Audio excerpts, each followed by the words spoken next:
গণেশায় নম গণেশায় নম গণেশায় নম। ওম বিষ্ণু ওম বিষ্ণু ওম বিষ্ণু বিষ্ণু পর্বতে লিখিমা চরণ কৃষ্ণায় সে নাই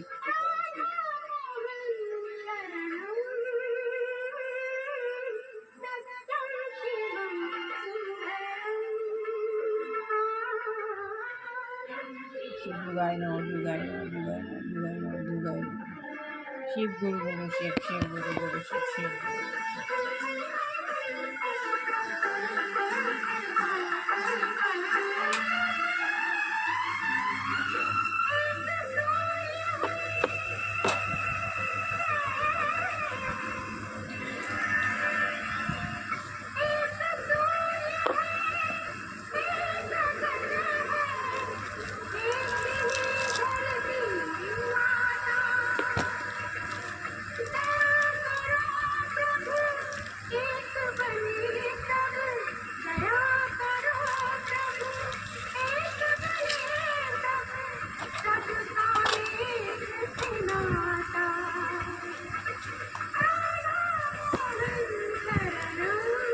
শ্রী গুরুদেব দুর্গাপ্রসন্ন পরমহংস দেবায় ও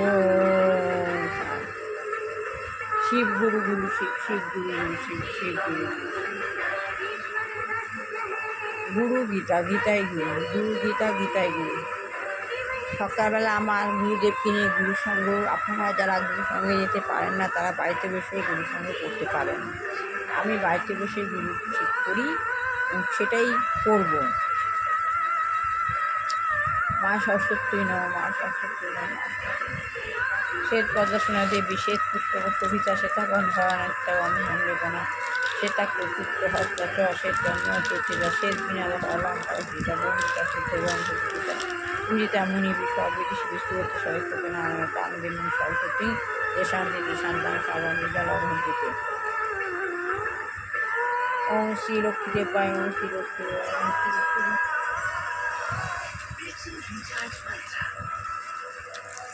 ওম সাই বাবাই নম সাই বাবাই। হরে কৃষ্ণ কৃষ্ণ কৃষ্ণ হরে হরে হরে রাম রাম রাম হরে কৃষ্ণ হরে কৃষ্ণ কৃষ্ণ কৃষ্ণ হরে হরে হরে রাম রাম রাম হরে হরে হরে কৃষ্ণ হরে রাম রাম রাম হরে গুরু কৃষ্ণ হরে কৃষ্ণ কৃষ্ণ কৃষ্ণ গুরু হরে গুরু রাম হরে রাম রাম রাম।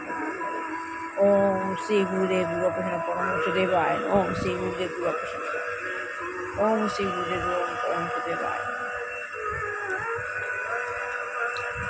আমি আত্মজ্ঞান লাভের পন্থা বইটা পড়ছি, ওই জন্য গীতাটা পড়ছি না। এই বইটা পড়ার উদ্দেশ্য হচ্ছে জানতেই হবে, সবার আত্মজ্ঞান লাভ করতেই হবে, আমাদের ভব নদীর পার তবে ভালো মতো হবে। এটা থেকে আমরা অনেক কিছু শিখতে পাবো। শ্রী প্রভুপাদ আমি গুরু কি সেটা পড়ছিলাম।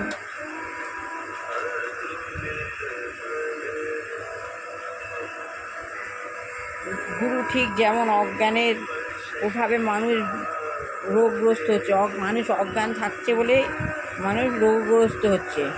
মানুষকে জ্ঞানী হতে হবে, এই জন্যই আমি আত্মজ্ঞান লাভের পন্থা বইটা পড়ছি। অজ্ঞানতার জন্য মানুষ রোগগ্রস্ত হয়ে পড়ছে, তাদের বোঝা ভুলের জন্য ঠিক মতো না চলার জন্য। কেউ যদি স্বাস্থ্য রক্ষার নীতিগুলি না জানে তাহলে সে বুঝতে পারে না কীভাবে কলুষিত হয়।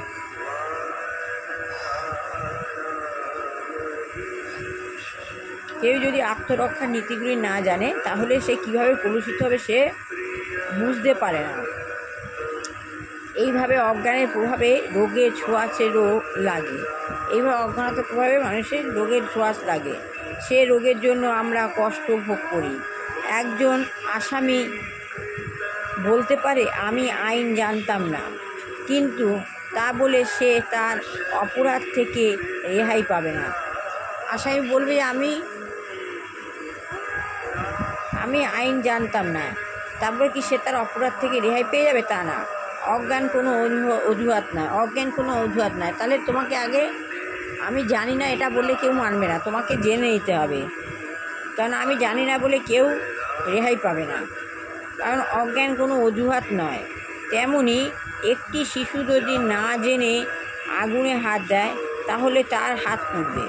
আগুন বিচার করে না এটি শিশু এবং সে জানে না যে আমাকে স্পর্শ করলে তার হাত পুড়ে যাবে, না সে সম্বন্ধে কোনো অজুহাত নেই। তাহলে একটা শিশু জানে না আগুনে হাত দিলে পুড়ে যাবে, আগুনও জানে না যে এটি শিশু আগুনে পড়াবো না, তাহলে এটা কোনো অজুহাত নয়, আগুনে হাত দিলে হাত পুড়বে। সে জানে না যে আমাকে স্পর্শ করলে আমার হাত পুড়ে যাবে, ঠিক আছে, না সে সমাজে, না সে সম্বন্ধে কোনো অজুহাত নেই, না সে সম্বন্ধে কোনো অজুহাতই নেই। রাষ্ট্রে যেমন আইন রয়েছে, প্রকৃতিরও তেমন কাঠামো আইন রয়েছে। রাস্তায় যেমন আইন রয়েছে, প্রকৃতিও কোনো আমার যেমন রাস্তায় হাঁটা অধিকার রয়েছে, আমি রাস্তায় হাঁটবো, কিন্তু আমাকে বুঝে হাঁটতে হবে। আমাদের অজ্ঞানতা সত্ত্বেও সেগুলি কার্যকরী হবে। আমাদের অজ্ঞানতা সত্ত্বেও হলেও আইন কিন্তু হবেই, কেউ তোমাকে ছেড়ে দেবে না। আমরা যদি অজ্ঞানবশত কোনো অন্যায় করি তাহলে আমাদের দণ্ডভোগ করতেই হবে। তাহলে আমি আজ এইটুকুনি পড়লাম, কীভাবে দণ্ডভোগ করতে হবে সেগুলো আমি আবার আগামীকাল পড়ব। ভালো লাগলে লাইক, শেয়ার, কমেন্ট অবশ্যই করবেন। সবার ভালো হোক, কল্যাণ হোক, কোনো দুষ্টু বাচ্চা ভালো করে পড়াশোনা শিখে মানুষ হোক, চাকরি যোগ্য ছেলে মেয়ে চাকরি হোক, বিবাহ যোগ্য ছেলে মেয়ে বিবাহ হোক। যে সমস্ত বৃদ্ধা বা ইয়ং জেনারেশান কেউ রোগগ্রস্ত হয়ে রয়েছেন তাদের ভালো হোক, না হয় তাদের ভগবান মুক্তি দিক। বা যেসব যে গৃহিণীরা ব্যভিচারী, সেসব ব্যভিচারী গৃহিণীকে ঠিক পথে চালনা করুন ভগবান। আর যদি না আসে, তাদের যেটা না আসে তাকে ওই সংসার থেকে সরিয়ে নিই, কারণ এতে পরিবেশ নষ্ট হয়। এই বলে আমি শেষ করলাম। সবার ভালো হোক, কল্যাণ হোক, মঙ্গল হোক।